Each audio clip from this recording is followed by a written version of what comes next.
రాపూరు, కలువాయి, సైదాపురం మండలాల ప్రజల మనోభావాలను గౌరవిస్తూ వాటిని నెల్లూరు జిల్లాలోనే కొనసాగించాలని రాష్ట్ర దేవాదాయ శాఖ మంత్రి ఆనం రామనారాయణ రెడ్డి ప్రభుత్వాన్ని కోరారు.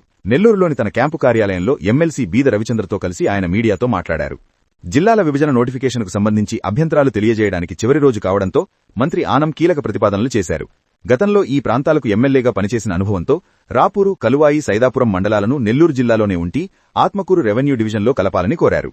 ఈ మండలాల జాయింట్ యాక్షన్ కమిటీ సభ్యులు అందజేసిన అభ్యంతరాలను పరిగణలోకి తీసుకోవాలని సీఎంకు విన్నవించినట్లు తెలిపారు. టీడీపీ జిల్లా నూతన కార్యవర్గానికి మరియు ఇతర పదవులు పొందిన నేతలకు మంత్రి ఆనం ఈ సందర్భంగా అభినందనలు తెలిపారు.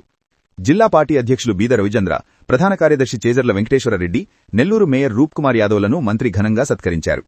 దివంగత నేత ఎన్టీఆర్ శతజయంతి సందర్భంగా విడుదల చేసిన 100 రూపాయల నాణేలను కమిటీ సభ్యులకు అందజేసి ఎన్టీఆర్ స్ఫూర్తితో పనిచేయాలని పిలుపునిచ్చారు. ముఖ్యమంత్రి చంద్రబాబు నాయుడు మరియు మంత్రి నారా లోకేష్ అనుభవం ఉన్న నాయకులకు జిల్లా బాధ్యతలు అప్పగించడం పట్ల మంత్రి హర్షం వ్యక్తం చేశారు. బీద రవిచంద్ర నాయకత్వంలోని ఈ టీం అందరినీ సమన్వయం చేసుకుంటూ పార్టీ బలోపేతానికి, జిల్లా అభివృద్ధికి కృషి చేస్తుందని ఆశాభావం వ్యక్తం చేశారు.